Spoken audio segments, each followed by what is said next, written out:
안녕하세요. 저는 악질적인 며느리를 만나 난생 처음 누군가를 향해 강한 원망을 품어본 시엄마 되는 입장입니다. 과거와 달리 요즘 같은 세상엔 어른에게 손에 입고 사는 젊은이들이 줄어들고 있는 추세가 아닙니까? 당연히 부당한 대우를 받을 경우에 젊은이들이 으쌰으쌰 들고 일어날 용기가 있다는 건 손뼉 쳐주고 싶은 부분이에요. 그런 용기 있는 젊은이들 덕분에 사회가 계속 발전하고 자유로워진 거라고 생각합니다.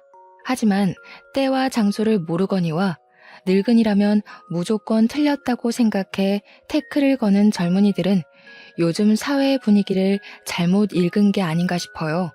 제가 곧 나이 70을 바라보게 된 늙은이긴 해도 최대한 젊은이들 생각을 이해해 주려고 했고 간섭하지 않으려고 노력했는데 아무리 젊은이들이라 해도 사람 자체가 진작에 망가진 꼴이라면 제가 아무리 애써봤자 무용지물이더군요. 그럴수록 서로의 관계가 안 좋은 쪽으로 흘러갈 수밖에 없다는 걸 알았습니다.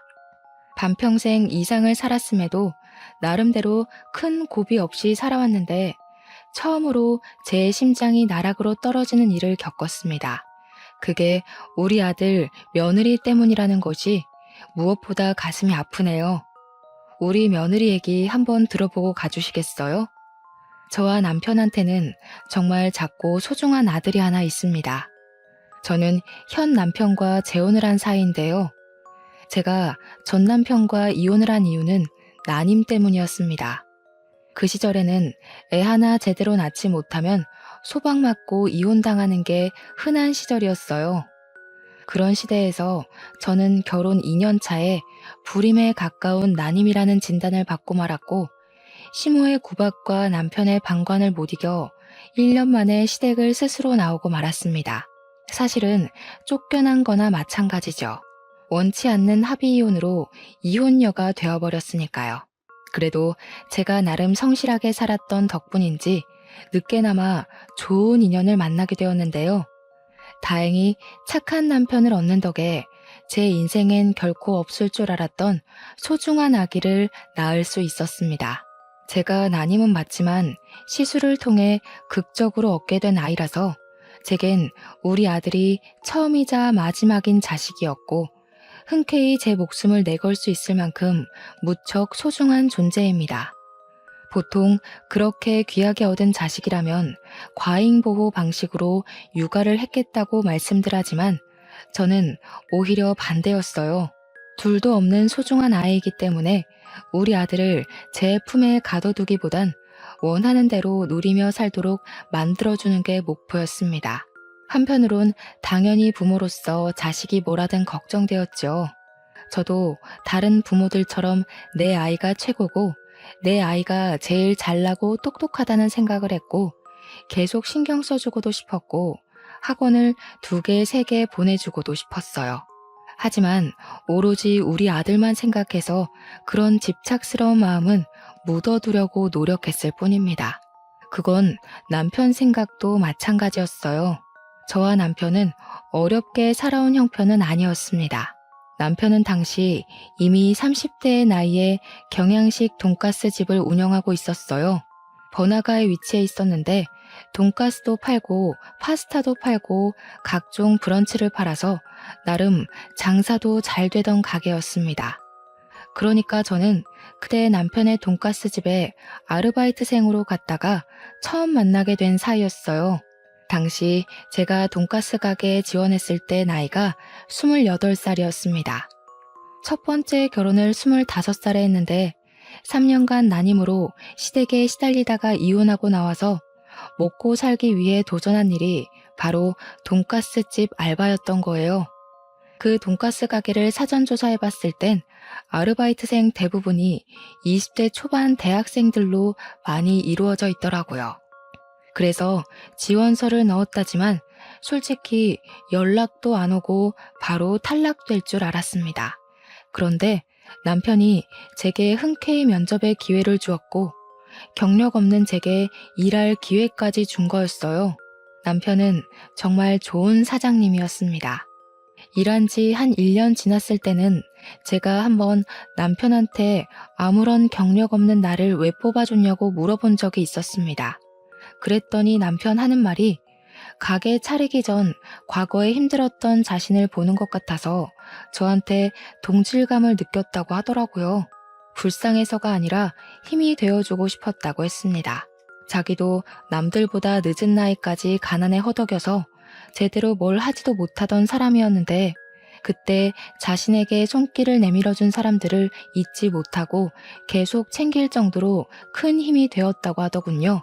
도움을 받아봤기 때문에 작은 도움이라도 뭐든 힘이 된다는 걸 알아서 자신도 누군가에게 그렇게 베푸는 사람이 되고 싶었다고 했습니다. 그런 남편의 마음이 정말 따뜻하게 와닿았어요.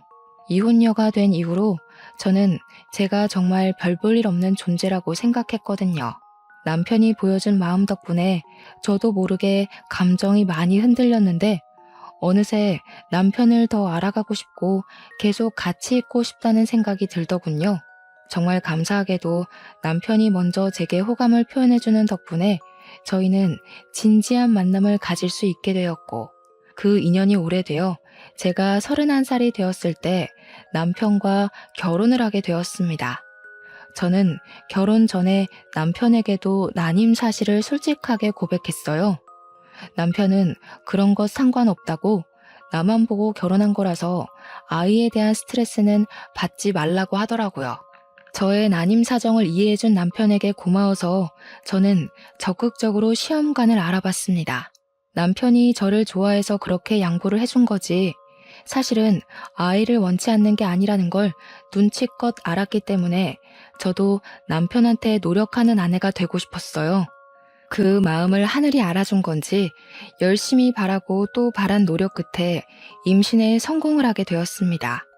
얼마나 기뻤는지 몰라요. 기뻐서 흘리는 눈물을 그 당시 처음이자 마지막으로 느껴보았습니다. 남편도 정말 많이 좋아해 주었어요.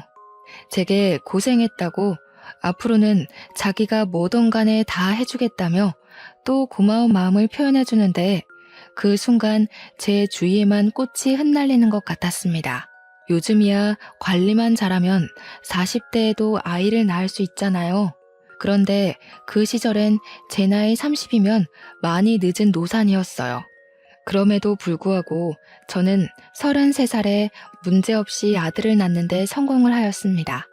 아들의 존재는 저와 남편의 관계를 더욱 돈독하게 만들었습니다. 저와 남편은 같이 돈가스 가게를 장사하면서 손발 맞춰 아들을 정말 열심히 키웠어요. 아들이 하고 싶다는 거 웬만하면 다 해주며 키웠는데도 신기하게 아들은 오냐오냐 크지 않았습니다. 오히려 초등학교 때부터 반장을 쭉 해오더니 고등학교 때는 전교 회장까지 하는 저희는 아들 보는 것만으로도 이미 효도받고 있는 셈이라서 아들한테 별다르게 원하는 것이 없었거든요. 그런데 제 아들 입장은 저희와 또 달랐나 봅니다. 저희는 생각지도 못했던 기특한 점이 하나 있었는데요. 아들이 어느 날 그런 말을 하더라고요. 자기는 경영 공부를 해서 남편 가게를 프랜차이즈화 시키는 게 목표라고 말입니다. 그 말이 괜히 한 소리가 아니라는 걸 아들은 차차 증명해 보였어요. 학원 필요 없다고 해서 보내지도 않았는데 대단하게도 혼자 힘으로 명문대에 합격했고 대학 가서 열심히 공부하면서 이것저것 혼자 뭘 알아보더니 장학금까지 모으고 있었더라고요. 아들이 말해주기 전까진 저희는 정말 몰랐습니다. 그리고 아들은 대학교 졸업하자마자 대기업에 바로 입사했고 월급으로 5년 동안 알뜰살뜰 돈을 모아 작은 건물을 매매해 돈가스집 2호점을 차렸습니다. 준비되자마자 대기업은 바로 퇴사를 했죠. 모든 걸 스스로의 힘으로 다 끝내놓고 저희에게 알려준 아들의 고백에 대견함을 느꼈지만 한편으로는 걱정도 되었습니다. 사실 저는 아들이 좀 더 안정적인 직업을 가졌으면 했거든요. 자영업은 수입이 불규칙적이잖아요. 대기업까지 붙을 능력을 갖고 있는 아들이 굳이 어려운 길을 가려고 해서 마음이 좀 불편했습니다. 그래서 아들을 설득할까 싶었지만 아들이 어릴 때부터 워낙 자기 아빠의 가게를 좋아하기도 했고 항상 입버릇처럼 프랜차이즈화 시키고 싶었던 목표를 가지고 있었단 걸 아니까 끝내 아들의 아까운 재능이 무산되는 걸 막지는 못했습니다. 남편도 저더러 아들 하는 일에 괜히 끼어들 생각하지 말고 잠자코 지켜만 보라면서 멀리서 응원해주는 게 부모 할 일이라고 하더라고요. 남편은 아들이 원하는 목표를 위해 혼자 고군분투하여 출발 지점까지 왔다는 것만으로도 너무 기특해 죽겠대요. 생각해보니 맞는 것 같더라고요. 부모한테 미천을 도움받지도 않고 혼자서 2호점을 차린 거잖아요. 역시나 제 걱정이 무색하게 아들은 음식 장사에 엄청난 소질이 있었습니다. 손님 다루는 태도도 능숙했고 무엇보다 메뉴를 개발해서 남편과 의논하는 솜씨가 참 놀라운 리더십이라고 봤습니다. 괜히 학창 시절에 반장 회장을 한 아이가 아니더라고요. 제가 봐도 제 아들이 너무 멋있어 보였어요. 팔불출엄이라서 그런 거라고 생각하실 수 있지만 적어도 제 눈에는 1분 1초도 허투루 살지 않은 아들이 놀랍기만 했어요. 아들은 일주일에 수십 가지 메뉴를 연구했는데 저희더러 시식해보라고 여러 번 찾아왔었거든요.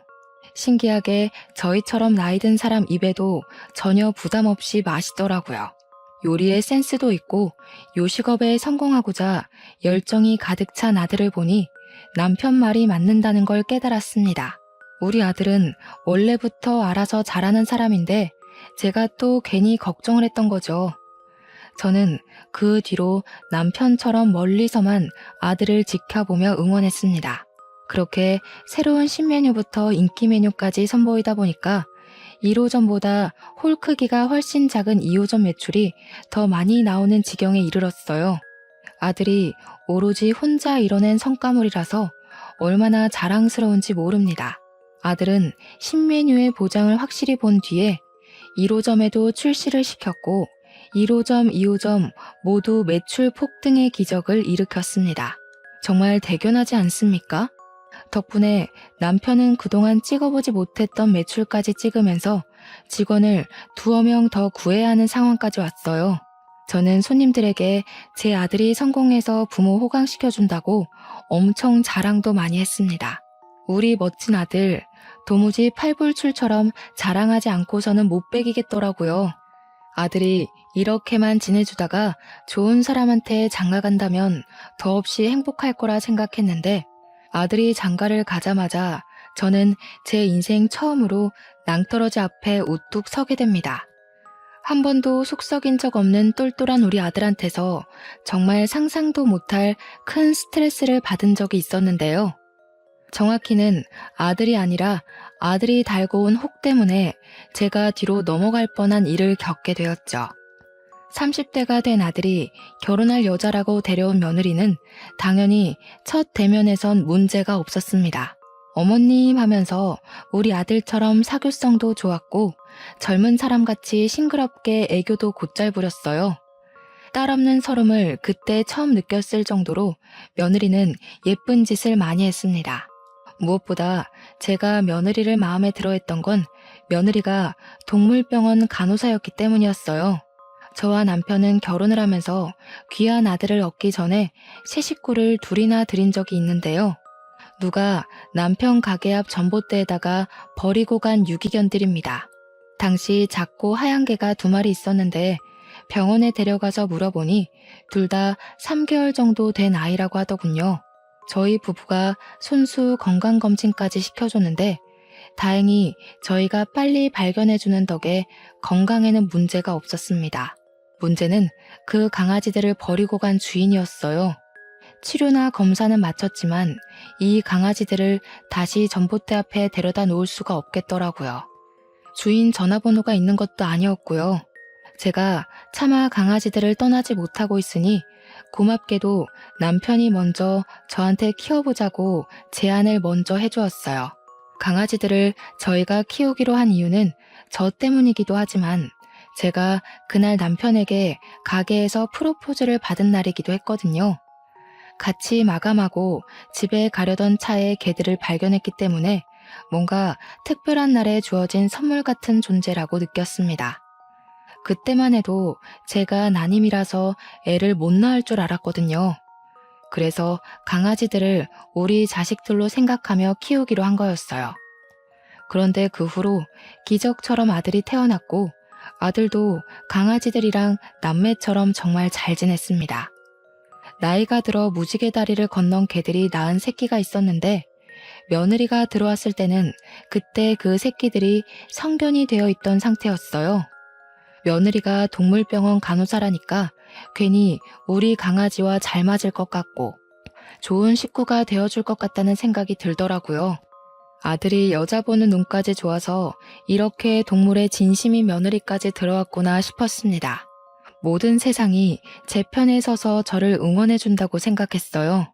지금 돌아보면 참 일차원적인 마음이었던 거죠. 너무 안일했어요.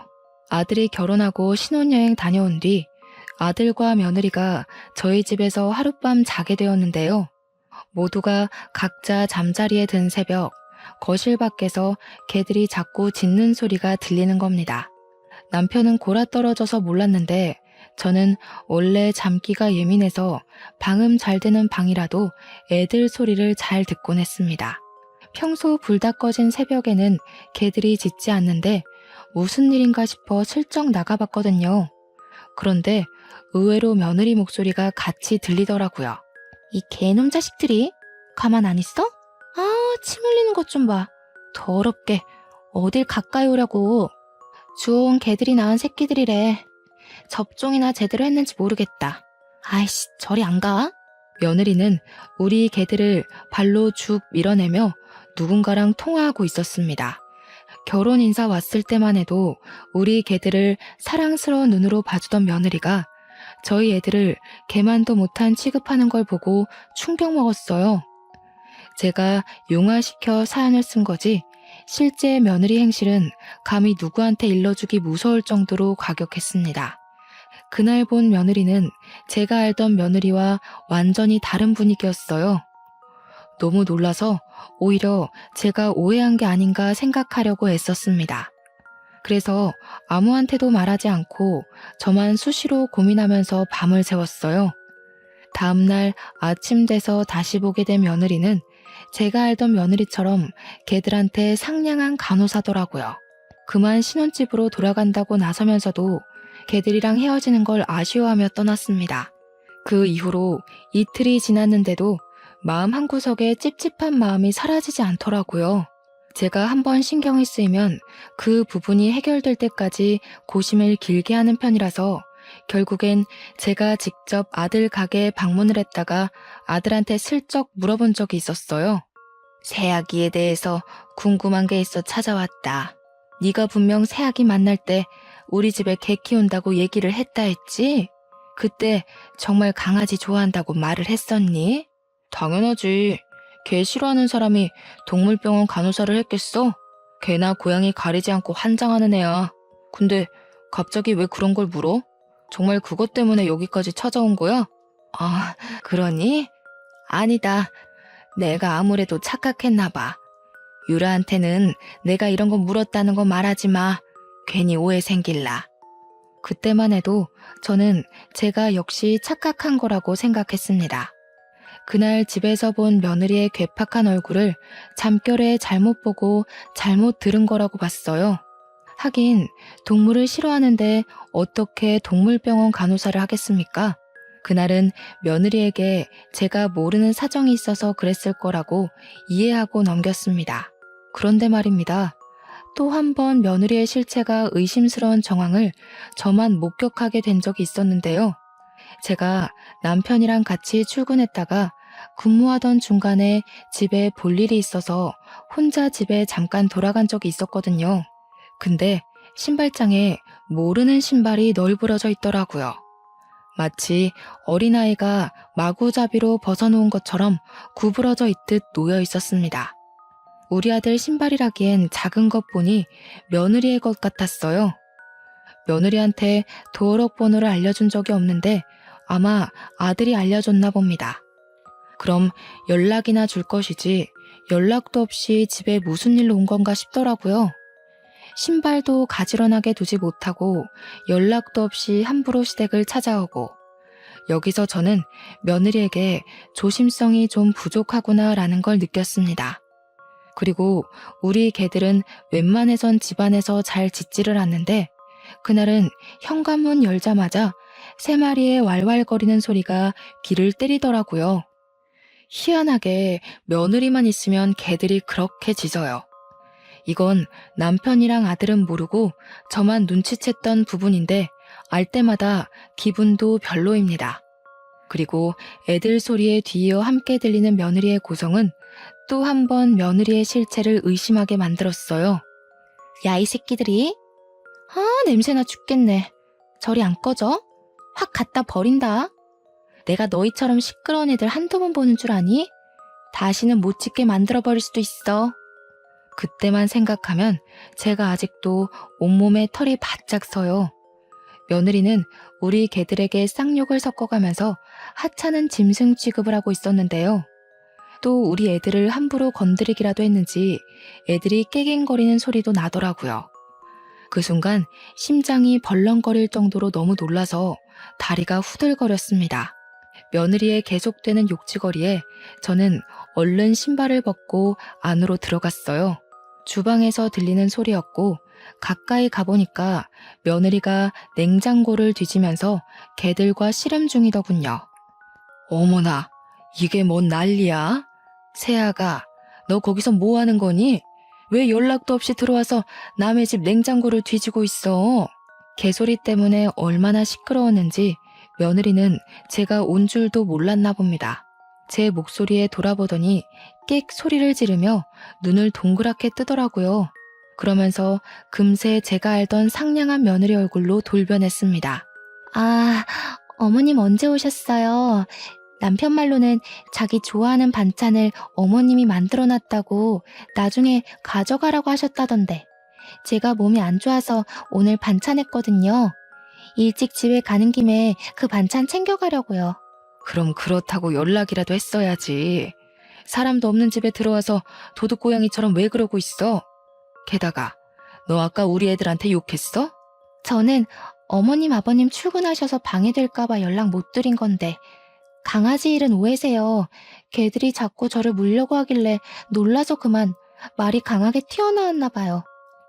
놀랐다고 우리 개들을 내다 버리네 만에 그런 소리를 한 거야?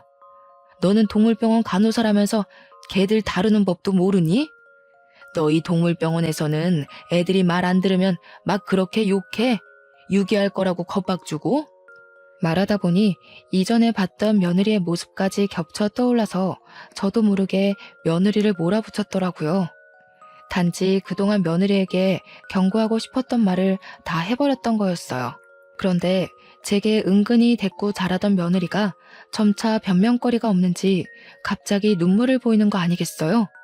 이러면 제가 못된 시모가 된 입장으로 보이니 저야말로 좀 당황스러웠습니다.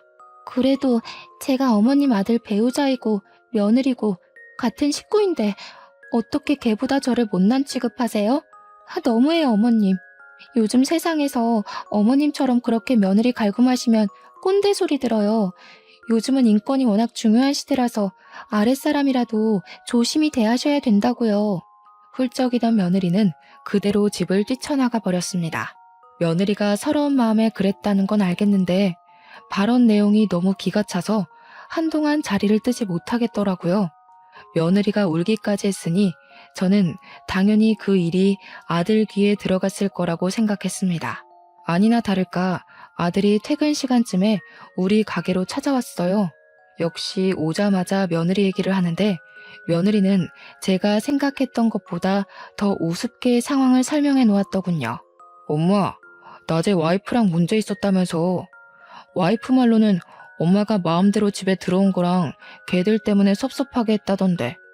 내 탓이야. 내가 대신 반찬 가져와 달라고 비밀번호 알려줬어. 그리고 걔 문제는 엄마가 오해가 좀 있었던 것 같아. 그 사람 엄마가 생각하는 그런 의도 아니었대. 나는 이제 도통 모르겠구나. 우리 개를 내다 버리네 만회하는 소리가 어떻게 들으면 오해일 수 있는 건지 이해가 안 돼. 간호사라면서 어쩜 그리 말을 함부로 한다니? 나도 세아기 이해해보려고 많이 노력했다. 그런데 내 눈에는 세아가가 우리 애들 잡아먹을 것처럼 화내는 걸로 보이는데 어떡해. 오해야. 그 사람 내가 제일 잘 알잖아. 엄마랑 다투고 와서도 많이 반성하고 울었어. 강아지 문제는 내가 좀 더 대화를 해볼게. 아직 와이프가 서툴러서 그래. 엄마가 먼저 좀 봐주라. 앞으로 며느리한테 하고 싶은 말 있으면 그냥 자기한테 해달라는 아들의 부탁은 저를 더 갑갑하게 만들었습니다. 아들은 제 이야기를 귀 기울여 들어주었지만 내뱉는 답변은 계속 서로 오해를 했던 것 같다고만 했어요. 처음으로 아들과 대화하면서 벽을 느꼈던 순간입니다. 서운했으나 이해도 되었어요. 며느리의 그런 모습을 본 건 저밖에 없었거든요. 그러니 남편이랑 아들이 저를 위로해 주더라도 딱히 믿어주는 눈치는 아닐 수밖에요. 말했다시피 며느리는 제가 그런 모습을 목격하기 전만 해도 선녀처럼 여린 여자였으니까요. 그러나 꼬리가 길면 밟힌다고 며느리의 실체를 남편과 아들이 제대로 알게 된 일이 끝내 발생하고 말았는데요.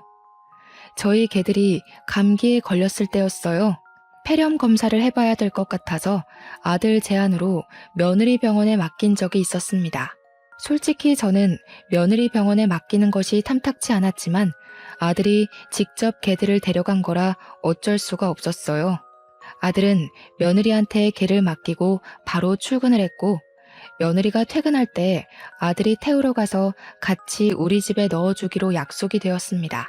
며느리 혼자만 저희 애들을 본다고 했다면 제가 끝까지 만류를 했겠지만 며느리 병원에는 보는 눈이 많기도 했고 또 아들이 일을 마치면 같이 개들이랑 있을 거잖아요. 그래서 못 믿어온 마음을 애써 숨기고 보내준 겁니다. 그런데 며느리는 제가 예상했던 것보다 훨씬 교활하고 개념이 없는 사람이더라고요. 요즘 젊은 사람들이 다 며느리 같은 건 아닐 텐데도 며느리 하나가 너무 센 존재였다 보니 젊은 애들 전부가 며느리처럼 이기적이고 악랄해 보이는 거 있죠. 개들이 도착해도 벌써 했을 시간인데 연락 주기로 한 아들은 계속 깜깜무소식이었는데요. 결혼하고 나서부터는 아들한테 괜히 부담되고 싶지 않아서 제가 먼저 전화를 잘 안 했거든요. 그런데 그날은 약속 시간에 너무 늦길래 오래간만에 아들한테 먼저 전화를 걸어보았습니다. 받자마자 아들 목소리가 안 좋다는 것이 바로 짐작되더라고요. 걱정이 되어서 무슨 일 있냐고 물어봤는데 뒤이어 아들이 하는 말은 저를 기절초풍하게 만들었습니다. 어떡해 엄마, 유라가 애들을 잃어버렸대. 지금 최대한 주위 둘러보고 있어. 추운데 괜히 나서지 말고 기다려줘. 애들 찾으면 바로 연락할게. 그러니까 당시 상황은 며느리가 퇴근하고 개들을 데리고 나와서 아들 차를 기다리는 동안에 개들이 갑자기 발광을 했고 며느리는 힘에 부쳐서 개들을 놓쳤다는 거였습니다. 3마리의 개들이 순식간에 달아나 버리는 바람에 며느리 혼자서 그걸 감당 못해 결국 모두 잃어버렸다는 내용이었어요. 그 얘기를 듣고 얼마나 놀랐는지 모릅니다. 남들한텐 그냥 강아지일지 몰라도 제게는 단순한 반려견 수준을 뛰어넘는 가족이에요. 듣는데 내 애가 실종되었다는 말을 듣는 것처럼 가슴이 벌렁거렸다는 겁니다. 남편도 놀란 건 마찬가지였습니다. 저랑 남편은 오지 말라는 아들의 말을 외면하고 전화를 끊자마자 그 근처로 향했습니다. 제가 꼬여서 자꾸 나쁜 방향으로 생각이 드는 건지 모르겠지만 저는 애들이 사라져버린 게 며느리 탓으로 느껴지더라고요. 제 머릿속은 온통 며느리에 대한 분노로 차올랐습니다. 아들이랑 며느리가 있는 곳에 가까워질수록 제 마음은 점차 검게 물들어갔어요. 차에서 내리게 되었을 때는 이미 며느리를 탓하기 위해 마음을 먹어버린 상태였습니다. 그래서 며느리가 보이자마자 쫓아가 며느리의 멱살을 잡고 흔들었어요. 이 천벌 받을 년, 너 일부러 그랬지. 내 새끼들 못되게 구워 삼더니 일부러 버린 거지? 내가 언젠간 너 사고 낼 줄 알았다. 그래도 그동안은 너를 이해해보려고 해서 눈 감아줬거늘. 기어이 네가 이런 식으로 나와? 그럼 나도 더 이상 넘어가줄 필요가 없지. 왜 이러세요, 어머님? 제가 무슨 일부러 했다고 그러세요? 3마리가 동시에 발악을 하는데 제가 혼자서 무슨 수로 개들을 다 붙잡아두냐고요. 어머님 저번부터 자꾸 절 이상하게 오해하시는데 계속 이러시면 저 진짜 화낼 수밖에 없어요. 내가 오해를 한 건지 아니면 맞게 본 건지 그건 네 말만 들어선 모를 일이지. 만약 내가 정말 오해를 한 거라면 난 네 앞에서 무릎 꿇고 머리도 조아릴 수 있다. 그러는 넌 나만큼 떳떳하게 네 말에 책임질 수 있니? 왜? 연기한 게 너무 많아서 막상 내가 이렇게까지 나오니까 겁이 나? 저는 재혼을 하고 나서부턴 화라곤 내본 적이 없는 사람입니다. 그건 남편이랑 아들도 아는 사실이에요. 저더러 항상 힘나는 비타민 같은 존재, 잔잔한 안개꽃 같은 존재라고 칭찬을 했었으니까요. 그런 제가 목청 높여서 며느리를 다그치자 남편과 아들이 많이 놀란 듯 했습니다. 황급히 저를 말리며 진정시켰어요. 그 와중에 며느리는 제 엄포에 당황해서 아들 뒤에 숨고 난리를 부리더군요. 억지로 짜낸 눈물을 그렁그렁 매달고서 말입니다. 일단 애들 찾는 게 먼저라는 남편 말에 저는 뒤늦게 정신을 붙들고 주위를 샅샅이 뒤졌습니다. 아이들 이름을 부르며 지나가는 사람 붙잡고 물으며 사방팔방을 돌아다녔어요. 워낙 정신 빠져 있었던지라 저는 제가 울고 있는지도 몰랐습니다. 울면서 뛰어다니니까 나중에는 사람들이 무슨 일 있냐고 알아서 물어봐 주기도 하더군요.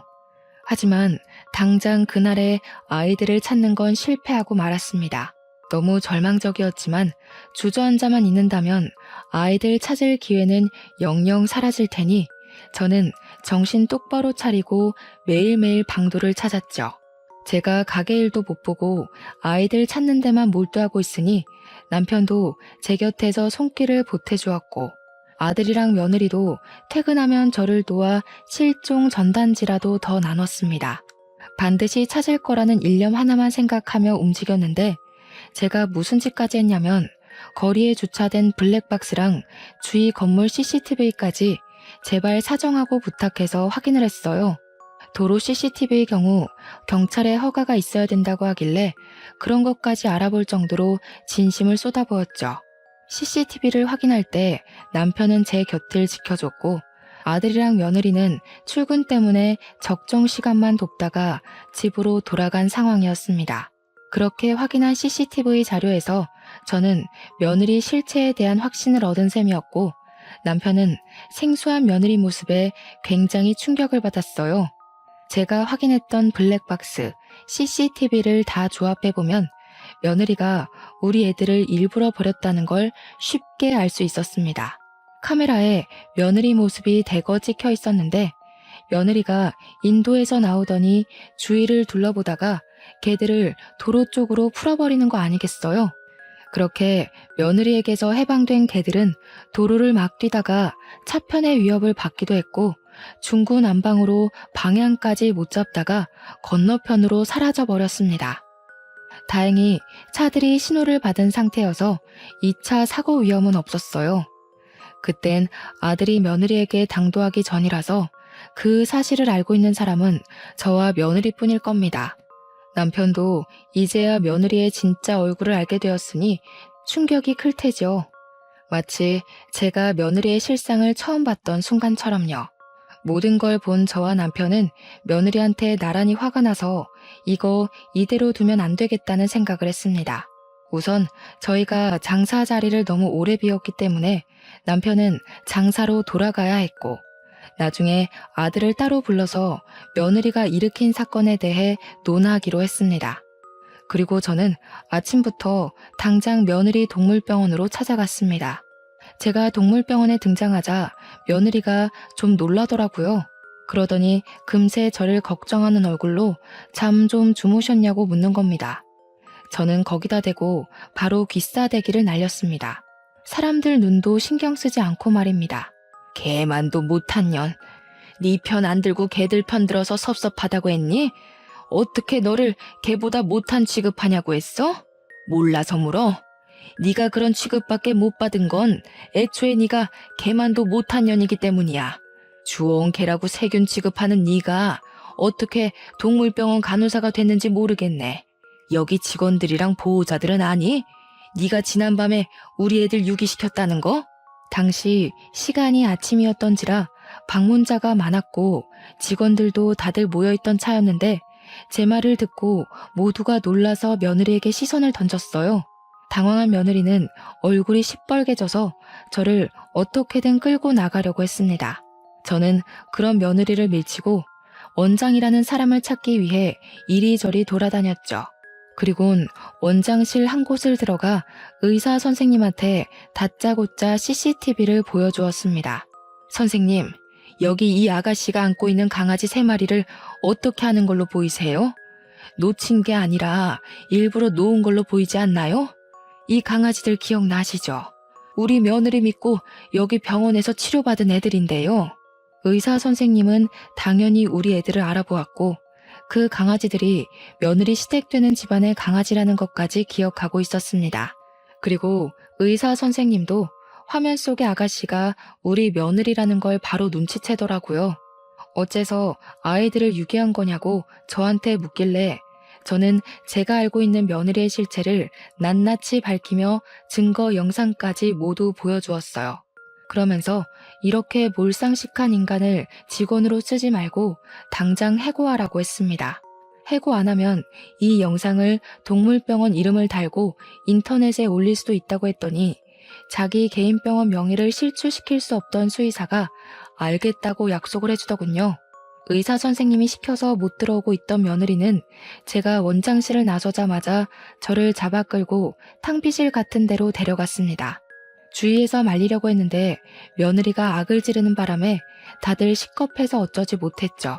며느리가 드디어 본 얼굴을 숨기지 않기로 작정했는지 제가 시어머니라는 것도 잊고서 호통을 쳤습니다.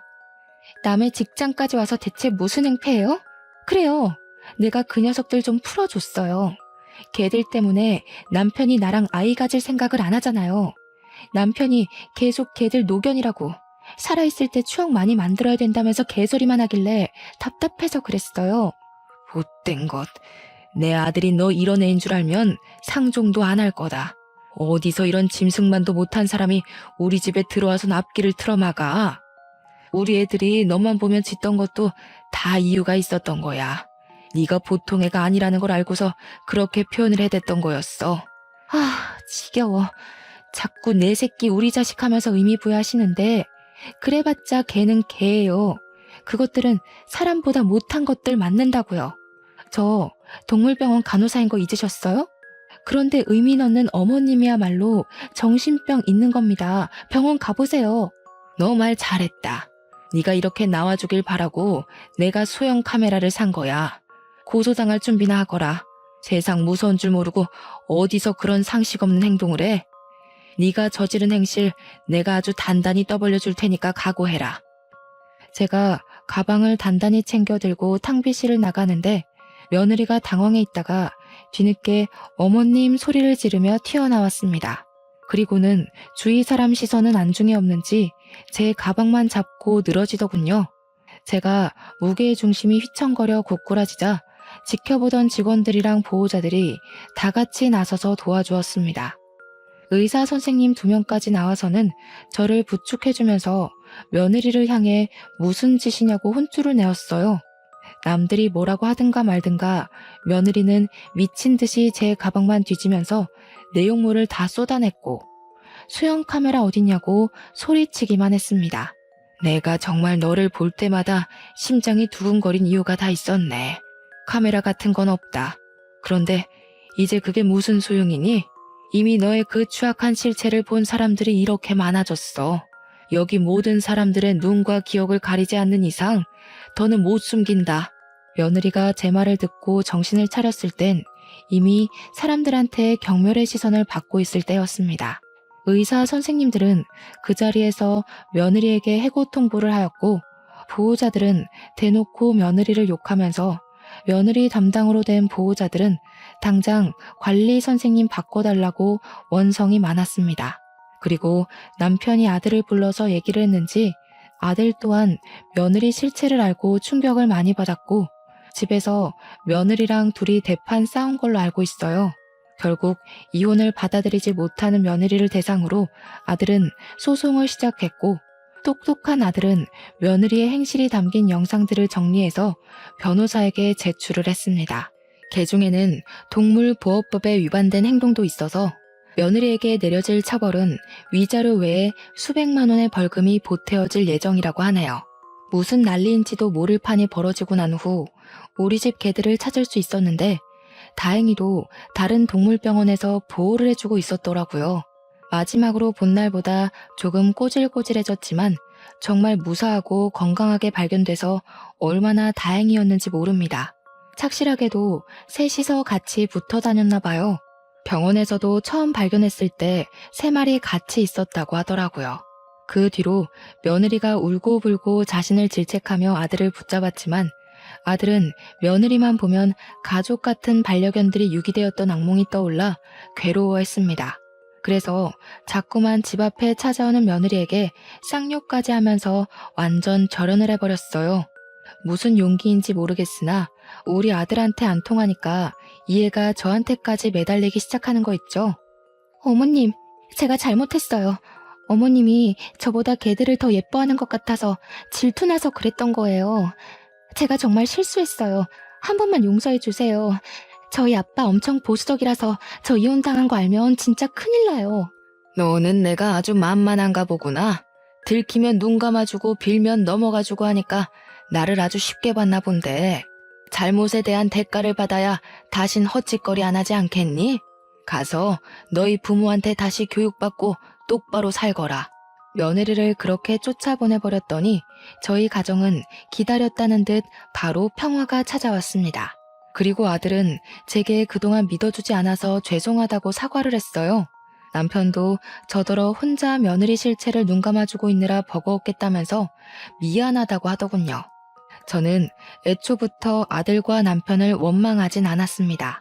제 말을 못 믿어줄 때 약간 서운한 건 있었지만 둘의 반응을 제가 이해 못하는 것도 아니었으니까요. 며느리가 정상적이기만 했어도 저는 아들네 부부에 터치하는 일은 없었을 겁니다. 하지만 파렴치한 며느리라면 제가 어찌 무시만 하고 있을 수 있겠나요? 아들이야 워낙 똑똑해서 마냥 당하고만 살 사람은 아닌 걸 알기 때문에 충분히 알아서 잘할 거라고 믿어 의심치 않았지만 우리 강아지들은 아니잖아요. 강아지들은 여전히 가족들의 손길이 필요한 존재란 말입니다. 감히 내 새끼들을 건드렸다면 저는 그런 사람을 가족으로 둘 생각도 옆에 둘 생각도 없는 사람이에요. 반려견을 안 키우는 분들은 가족과 반려견을 동등히 하는 제 마음을 이해하기 어려울 겁니다. 그분들 마음까지 강요해서 위로받을 생각은 없어요. 하지만 다들 동물이라고 함부로 해도 되는 존재로 생각하지 말아주셨으면 해요. 생명의 가치를 제가 감히 지정할 순 없겠지만 세상 모든 사람들도 저와 똑같이 목숨을 평가할 권리는 없는 거잖아요. 나쁜 마음 먹는 사람은 있어도 나쁜 마음 먹는 동물은 없다는 거. 아는 지인한테 들었었는데 감명이 깊었던지라 남겨봅니다. 모두가 존중받고 존중할 수 있는 사회가 되어갔으면 좋겠네요. 제 사연 들어주셔서 감사합니다. 따뜻한 하루 보내세요.